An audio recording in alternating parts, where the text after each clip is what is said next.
Como les decía, nos acompaña Nicolás Artorius, presidente del Consejo Asesor de la Fundación Alternativas. Muy buenas noches. Hola, buenas noches. Usted imagino que seguiría todo el proceso de la votación de la reforma laboral, lo que se vio allí, y el tono del lenguaje a posteriori que ha llegado prácticamente a día de hoy, y parece que va a seguir así, por si ya no estaba suficientemente cargado el curso político, el debate y la dialéctica política. ¿Usted cómo está viendo estas horas, días desde que sucedió eso?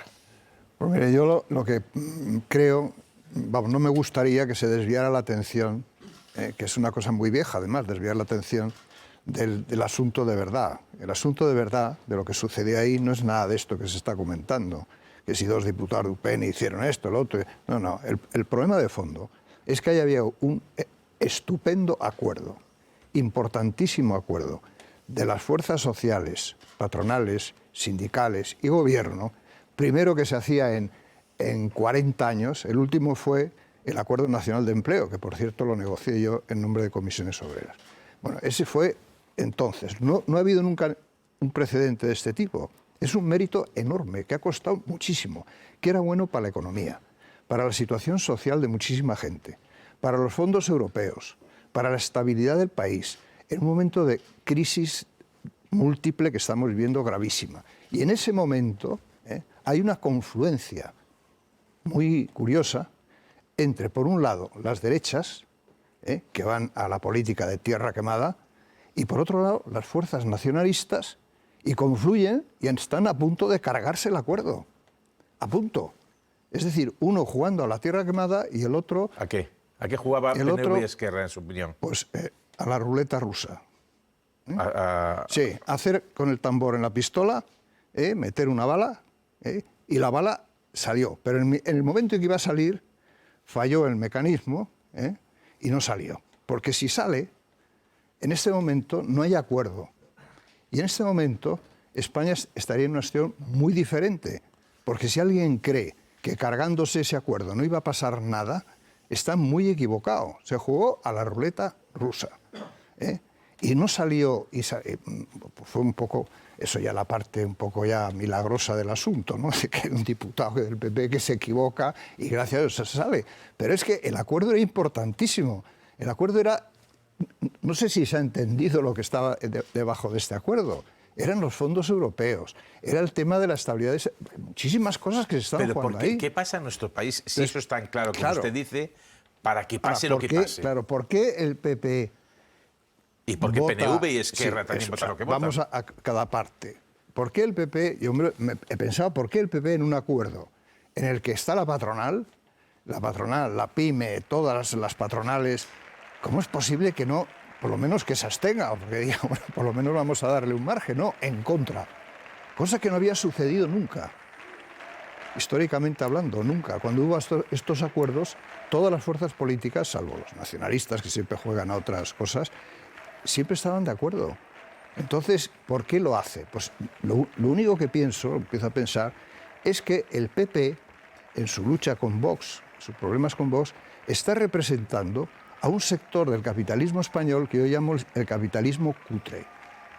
Hay un capitalismo cutre en España, que es el que vive de la economía sumergida, de la precariedad de los empleos, de los bajos salarios, de la ilusión fiscal, de miles de cosas que le permite ir tirando.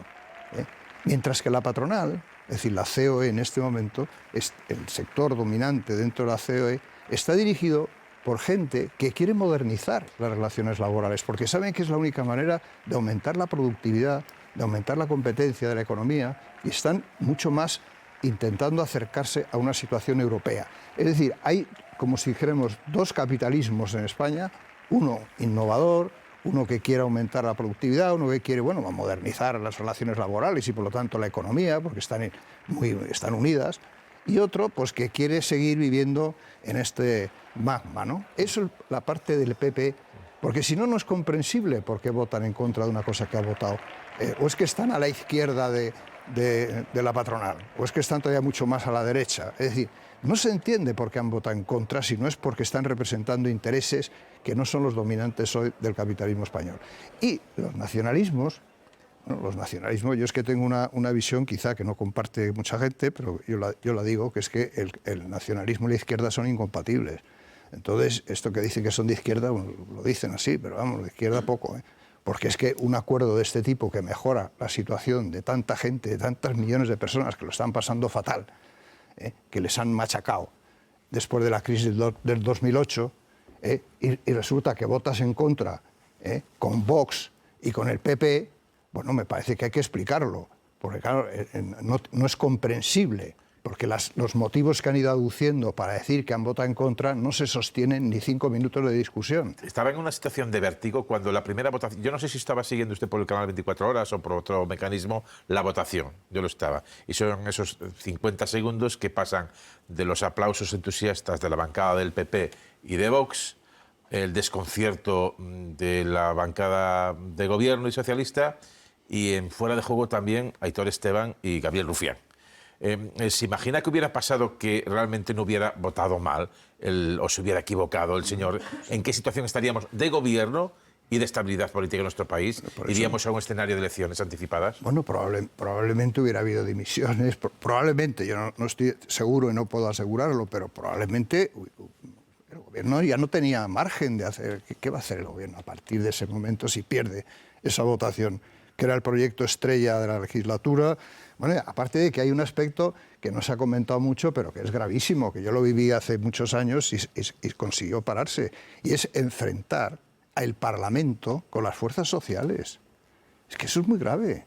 Es decir, que este es un acuerdo que han firmado las patronales y los sindicatos, que representan el 70% de los delegados sindicales de este país, comisiones y UGT, y las patronales que representan al empresariado, bueno, están ahí, con el Parlamento. Es decir, una desautorización completa de 9 meses de negociación, cuando han logrado un acuerdo dificilísimo, porque es dificilísimo poner de acuerdo a empresarios, trabajadores y gobierno, es muy difícil. Y cuando ya lo has conseguido, y has conseguido que sea un elemento enormemente positivo, desde todos los puntos de vista, político, económico, social, europeo, fondos, nos estamos jugando ahí el futuro de este país, resulta que te lo cargas. Pero bueno, es decir, ¿qué cara hubieran puesto, no? Claro, a mí me han dicho, no, unos se echaron las manos a la cabeza, otros se quedó lívido. Bueno, pues que se lo hubieran pensado antes, ¿no? Porque el problema es que, claro, si tú al gobierno le dices que no le vas a votar eso, el gobierno, lógicamente, se tiene que buscar la mayoría que pueda. Bien, pues con quien pueda, ¿no? ¿Cree que queda ahora salvado este putsch? Luego le pregunto por las declaraciones. ¿Le situaba las declaraciones del PP? Porque son, digamos, realmente duras. Habla de fraude, de pucherazo, de atentado a la democracia. Ahora le pregunto por eso, a raíz de la votación del señor Casero. Pero para el gobierno y la estabilidad, ¿usted cree que PNV y Esquerra, sobre todo, han visto orejas al lobo, si es que había orejas y lobo en esta cuestión? ¿Van a cambiar un poco la actitud en lo que queda de la legislatura o vamos a asistir a un punto de inflexión con esta votación? Bueno, yo lo que creo es que vamos a ver, las fuerzas, este grupo de fuerzas nacionalistas, PNV, Esquerra, Bildu es otro fenómeno, etcétera, tienen que asumir algo que no acaban de asumir y que no acaban de asumir también ciertos sectores de la izquierda minoritarios, ¿no? Y es que el Estado español ya no es el Estado español que ellos tradicionalmente han visto, ese Estado español tremendo, represor. No, es que el Estado español hoy es un Estado eurohispano o hispano-euro. Es decir, hay aspectos fundamentales de la soberanía que compartimos con otros países europeos, que compartimos, no que hemos cedido, como dicen algunos, a Europa, no, que compartimos, muchísimos. La política monetaria, el Banco Central Europeo, la PAC, la política comercial, te ven los presupuestos en Europa. Es decir, es que son cosas importantísimas que ya el Estado español es un Estado, pues eso, yo lo llamo el Estado eurohispano o hispano-euro. Y no entender esto es no entender nada. La reforma esta es una reforma europea, es una reforma para acercarse más al sistema que hay en Europa, porque el sistema económico y las relaciones laborales no las puedes escindir, no las puedes separar. Pero va a haber un cambio. ¿Usted cree que va a haber un cambio de actitud? Por eso cuando dicen, por ejemplo, una cosa que a mí me ha dejado alucinado, ¿no? Cuando dicen algunos exponentes de la izquierda radical vasca diciendo, no, es que hay que desestatalizar la negociación colectiva. Digo, pero si estamos intentando que haya negociación colectiva a nivel europeo, Si estamos intentando que haya un salario mínimo a nivel europeo. Y tú me estás diciendo que lo que quieres es simplemente negociación colectiva en tu territorio, solo en tu territorio. Pero tú, ¿en qué mundo vives? Es decir, el tema está en que hay un desenfoque completo del mundo en que estás viviendo, de la globalización, de la Unión Europea, etcétera, y aquí están un poco yendo, no sé, a fórmulas, que yo no quiero eso, pero fórmulas autárquicas. Pero, oiga, pero si esto ya no es así. Sobre la geometría variable y el bloque de la investidura, le preguntaba, ¿cree que va a haber movimientos después de este episodio o va a haber un cambio o no? ¿O también las circunstancias en las que se han producido hayan hecho que, aunque no lo digan públicamente, PNV, sobre todo Esquerra, tengan una visión autocrítica de por dónde han ido sus movimientos en las últimas fechas? ¿O no? ¿O todo va a ser igual? Yo lo que espero es que después del susto pues se reflexione y se diga, bueno, una vez que te has pegado, según dicen, un susto tan tremendo, digo, bueno, pues entonces reflexiona, ¿no? Pero luego eso es una tendencia, yo creo que se puede ir recomponiendo, vamos a verlo, ¿no? Pero de todas las eso ya no sé lo que va a ocurrir, pero de todas las maneras, a medida que pase el tiempo y que nos vayamos acercando a elecciones, las cosas siempre se van complicando, ¿eh? Porque las peleas entre, por ejemplo, el PNV con Bildu en el País Vasco por las elecciones municipales, pues es uno de los factores que hay ahí. La posición de los sindicatos vascos nacionalistas pues ha sido determinante.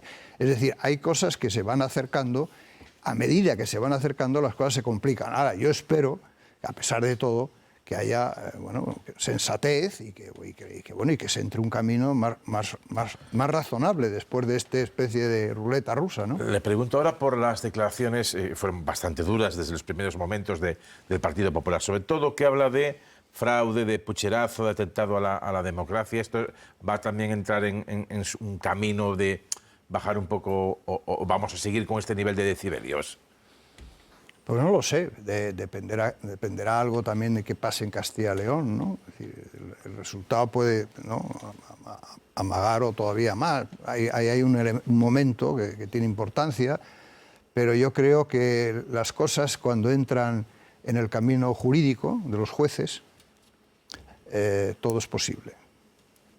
Entonces, yo no sé, yo creo que no tiene base ni fundamento, porque he vivido situaciones de gente que se ha equivocado al votar y se ha equivocado y se ha acabado. Es decir, eso no tiene vuelta de hoja. Otra cosa es que te nieguen el voto. Entonces sí, ya hubo un caso que el Constitucional dijo eso y que... En el País Vasco, creo. En el País Vasco. Pero si tú has votado y además te han dicho, ¿confirma usted lo que ha votado? Sí. Y ustedes... Pues eso va a misa, es decir, tú no puedes decir, perdona, que me he equivocado, que ahora quiero... No. Porque claro, no se puede entrar luego, sino habría que entrar en la voluntad que tuvo... Porque a lo mejor es que quería que fuera así. O sea, no se puede entrar en ese tipo de cuestiones. Por lo tanto, él, una vez que ha votado y que le han pedido la ratificación y ha votado, en mi opinión, eso no tiene vuelta de hoja. Ahora, si acaba en el Tribunal Constitucional, bueno, pues a lo mejor, yo qué sé lo que pueda suceder. ¿Tiene alguna sospecha? De todas las maneras, si vamos al Constitucional y el Constitucional, por un motivo que a mí se me escapa, dijera, pues sí, esto no puede ser, hay que repetir. Bueno, si se repite la votación, ¿qué votarían estos que esta vez han votado que no? Esquerra... Pues a lo mejor sale con mucha más mayoría que antes, ¿no? Es decir, el tema no es decir, oiga, este señor que vuelva a votar él solo, no. El tema sería que se anula la votación. Entonces habría que votar. Yo creo que eso no va a suceder. Creo que el problema en este momento, desde mi punto de vista, por lo menos es la vieja teoría sindical, ¿no? Oiga, mire, los acuerdos se firman, pero luego hay que pelearlos. Hay que pelearlos. Entonces, este es el momento en que los sindicatos y la patronal también tienen que hacer, porque eso es un papel maravilloso de 54 páginas, pero que está muy bien, que tiene un contenido estupendo, pero luego hay que cumplirlo. Es decir, hay que llevarlo a la práctica. En eso es lo que tiene que estar, digamos, hay un artículo de un amigo que dice, hay que ir al tajo. Pues sí, pues al tajo, hay que ir al tajo. Poco antes de esto, vemos ahora el tono, y lo hemos visto en la campaña de Castilla y León, enseguida le pregunto por eso, que cómo puede influir en la política española, pero vemos un lenguaje, un tono en ocasiones duro, hosco, Poco antes de esto se producía el asalto al Ayuntamiento de Lorca, donde se mezclan también bulos y fake news, diciendo que se iban a llevar las granjas para Cataluña. Eso dicen algunos de los que entraron al asalto en ese ayuntamiento. Hemos visto este fin de semana un escrase muy duro también contra una consellera de Pesca en Galicia. Tenemos que resetearnos o pararnos a pensar un poco la deriva que estamos tomando como país o como sociedad. Yo creo que son hechos bueno, puntuales, pero muy preocupantes, porque por ahí empieza.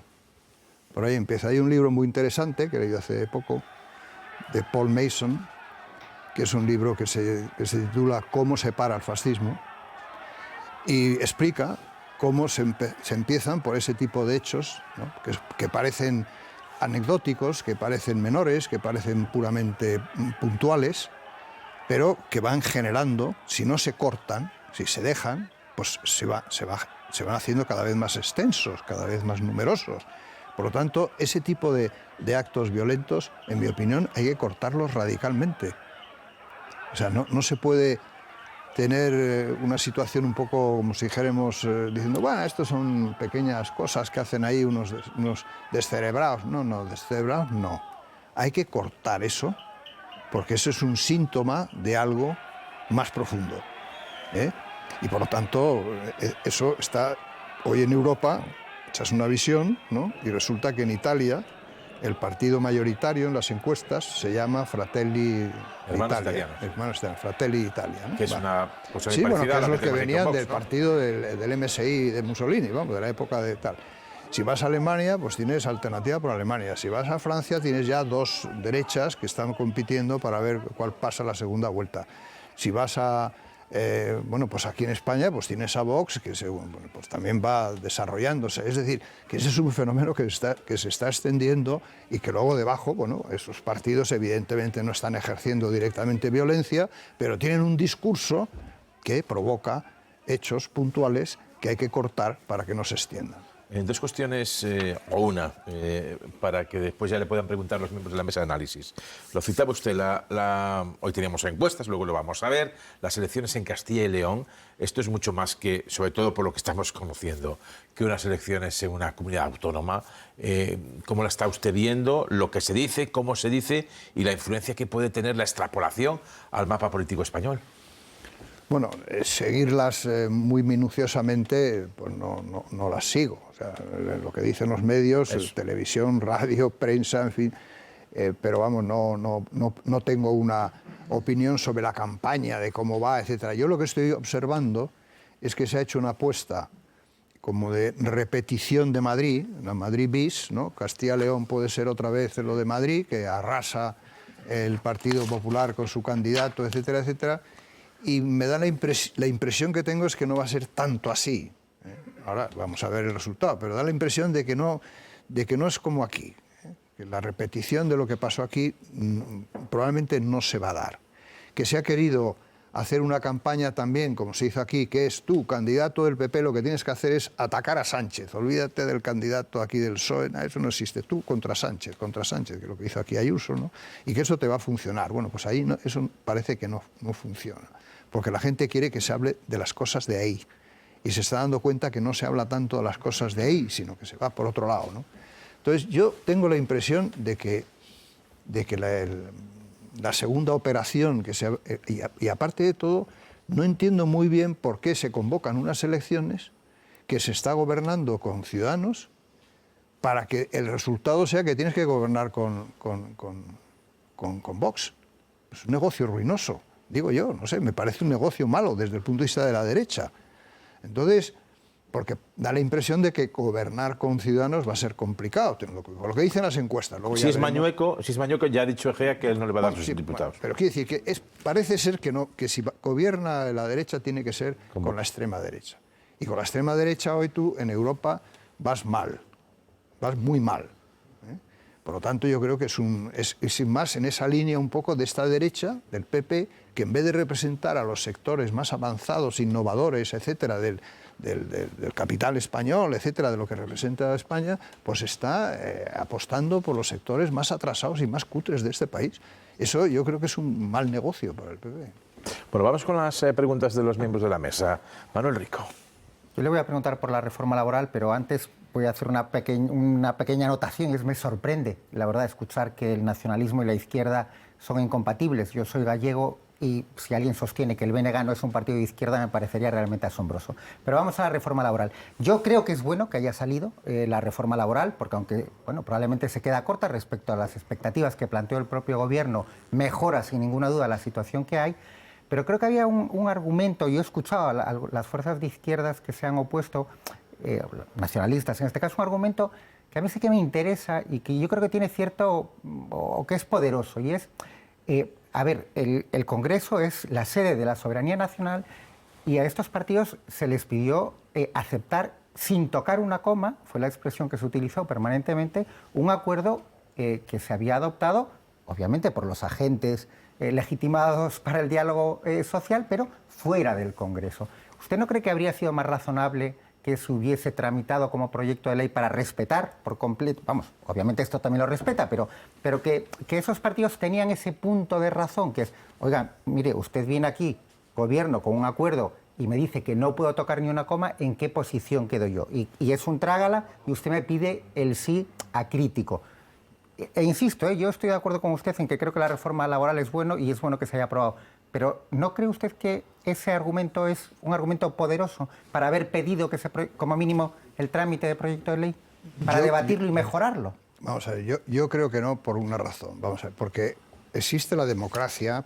Hay un artículo de Costa el otro día del presidente del Consejo Económico Social que es muy interesante. Dice, oiga, es que hay una democracia política, hay una democracia social y una democracia económica. Es decir, las fuerzas sociales en la Constitución tienen un papel y un sitio muy especial.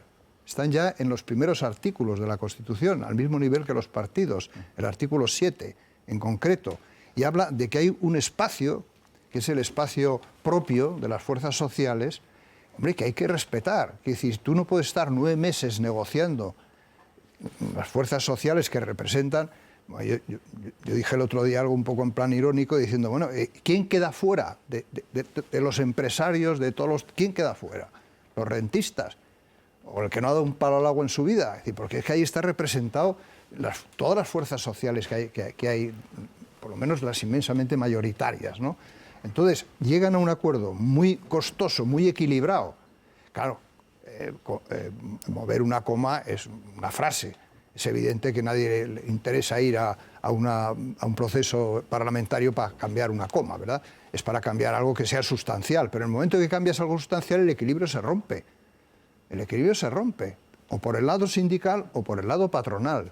Por lo tanto, hay un cierto criterio ya desde aquellos años lejanos en donde, hombre, si las patronales todas y los sindicatos llegan a un acuerdo, hombre, se tiene que respetar, porque si no, te dirían, bueno, pues volvemos a negociar, a mí esto ya me has roto el asunto, ¿no? Es decir, yo sé que en puridad puede decirse, oiga, pues sí, se puede pasar al trámite parlamentario, pero es un disparate, porque en el momento en que empieces a modificar las cosas, una de las partes se te va. Y es importantísimo en ese acuerdo, es importantísimo que estuviera la patronal y que estuvieran los sindicatos, los dos, no uno, los dos. En el momento que tú cambias, pues uno de los dos, le cambias el marco de juego, pues diré, oye, pues a mí esto ya no me interesa. ¿Entiendes lo que digo? Es que es un equilibrio que hay en donde la virtud no solamente es el contenido del acuerdo, que es muy bueno para la gente. Este acuerdo es básico porque están la patronal y los sindicatos, que eso es fundamental. Fundamental. ¿Por qué? Porque cuando se hizo el anterior, que no estaban los sindicatos, la reforma de Rajoy, ¿qué es lo que pasa? Pues huelgas generales, es decir, en cuanto ha llegado la izquierda, pues se cambia. Y en este país no podemos estar cambiando, según cambian los gobiernos, de relaciones laborales que afectan a todo, a la economía, etc. Por lo tanto, es importantísimo que la patronal esté ahí para que se cumpla. Marisa. Sí, señor Sartorius, usted hace un par de años, si no me equivoco, escribió un libro que se llamaba La manipulación del lenguaje, en el que intenta situar en sus justos términos determinados conceptos que cuando caen en manos de partidos políticos se prostituyen, ¿no? Y me gustaría saber, a raíz de todo el lío de los votos de UPN, la dirección del partido decía una cosa, los 2 diputados votaron otra, me gustaría saber si cree usted que ahora mismo ¿se utiliza bien el concepto tránsfuga o se está también pervirtiendo? El concepto de tránsfuga. Sí. Bueno, tránsfuga es el que está en un partido y se va a otro, ¿no? Es decir, yo lo he entendido así. Quiere decir que una persona que está en un partido, que no cumple la disciplina del partido y se marcha a otro partido, etcétera. Bueno, aquí ha habido muchos fenómenos de ese tipo que yo recuerdo. Bueno, hubo el famoso Tamayazo, ¿no? En esta ocasión se ha llegado a decir que también puede haber otro segundo Tamayazo. Ha habido otro por ahí en Murcia. Ha habido, es decir, tránsfuga es el que es elegido en una lista, en un partido, y se marcha a otro. Porque, de alguna manera, los electores le votaron porque estaba en un determinado partido y luego se marcha a otro que tiene otra política. Por lo tanto, lo lógico es que cuando tú estás en esa situación, yo creo que lo honesto, yo lo he vivido así, lo honesto es marcharte tú, o sea, irte. Es decir, yo no estoy de acuerdo con esto, me voy. Ahora, no irte a otro partido o decir, como mi partido dice una cosa, yo mantengo el escaño. A mí eso me parece éticamente muy discutible, porque es evidente que tú te debes a una lista de partido, a un programa y a unos electores que te han votado en una dirección determinada. Entonces, a mí el transfugismo me parece perverso, y yo creo que además en este caso concreto, por lo que he visto, por lo que he leído y por lo que he visto, ha habido nocturnidad, alevosía, premeditación, porque claro, hicieron las cosas de tal manera que no dieron margen de que se pudiera hablar con alguien y decir, oye, pues un par de abstenciones o tres, ¿no? Es decir, lo hicieron de una manera hasta el último minuto, diciendo, no, nosotros vamos a votar que sí, aunque no estamos de acuerdo, vamos a votar que sí. Bueno, y entonces cuando llega el momento, votan que no, con lo cual el estupor es general, porque ya no había margen de reacción. Ahí hubo algo realmente perverso. Última pregunta, Carlos. Sí, me parecía interesante lo del capitalismo cutre que decía, pero yo le quería preguntar, usted conoce las relaciones entre la patronal y la derecha española, o sea, la COE y el CEPIME no representa una élite, es una cosa muy grande, quiero decir, son claramente sectores muy cercanos al PP que siempre han tenido una vinculación histórica. ¿Cómo es posible que la patronal, que me consta que lo ha intentado, no haya tenido capacidad de influencia en el PP y a la vez los sindicatos, a la vez UGT sobre todo, no haya tenido capacidad de influencia en Esquerra, que también tiene una vinculación con UGT? O sea, que están perdiendo esa influencia sobre los partidos. Y otra cuestión que le quería plantear, la última.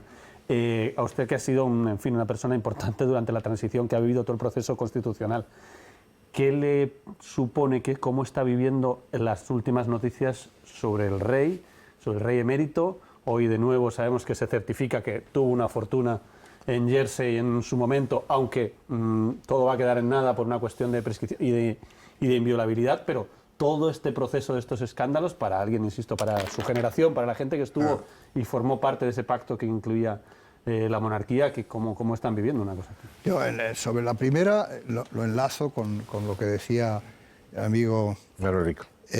Manuel Rico. Manuel, sí, sobre el tema del nacionalismo, el BNG, etc. Y es que cuando yo digo que hay una cierta incompatibilidad, y que, por ejemplo, el caso de Esquerra, ahora, por ejemplo, a mí me parece incomprensible que llamándose Esquerra republicana, no sé qué, que no haya votado, o por lo menos que se haya abstenido, me parece incomprensible. Porque al final, en estos tipos de partidos, lo que se impone es el elemento identitario particular, no el elemento social general. Es decir, el nacionalismo, en mi opinión, es incompatible, es contrario de alguna manera a la izquierda por un motivo, porque es insolidario. Es insolidario, y la solidaridad es la base de la izquierda, en mi opinión. Sin solidaridad no hay izquierda. Ese es mi punto de vista. Entonces, hay un momento en el que el elemento identitario, los intereses que se juegan en determinados sitios se imponen al interés general social, que es fundamental, la solidaridad, ¿no? Entonces, por eso yo hablo de esa cierta incompatibilidad, lo que no quiere decir que no haya partidos. Por ejemplo, en el caso de Galicia, tampoco es que el BNG diga que quiere la independencia de Galicia, por lo tanto no es lo mismo que otros partidos en Cataluña o en Euskadi, que sí, que dicen que quieren ser independientes. Es decir, son matices dentro del nacionalismo, ¿no? Pero en todo caso, ahí hay un elemento que se impone, ¿no? Se impone el criterio identitario nacional por encima del criterio social. Y yo creo que la izquierda es lo contrario. Es decir, es el elemento social general, del interés general, no solo de España, sino de Europa, del mundo, etcétera, por encima de ese elemento identitario.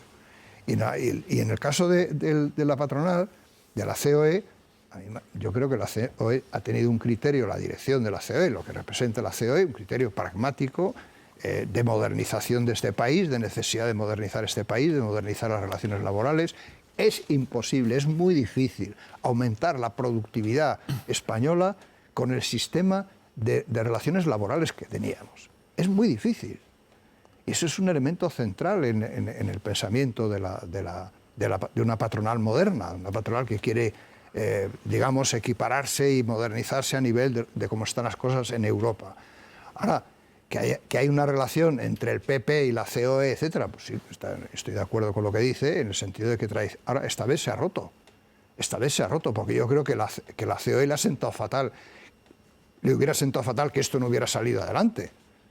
Por lo tanto, ha primado en las posiciones del Partido Popular, bueno, pues no sé si la competencia con Vox, que es una competencia, en mi opinión, bastante tóxica, ¿no? Hay un elemento tóxico en el elemento Vox, en mi opinión, que está condicionando también las posiciones del Partido Popular y que están condicionando también toda su posición respecto a las relaciones económicas, laborales, etcétera. Yo eso es como lo veo, ¿no? ¿Y lo del rey?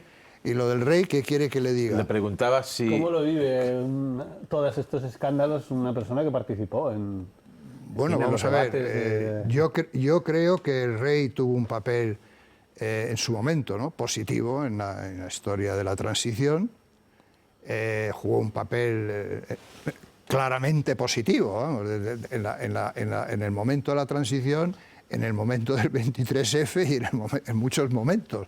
Ahora, posteriormente, las actuaciones que se han conocido me parecen deleznables desde el punto de vista ético.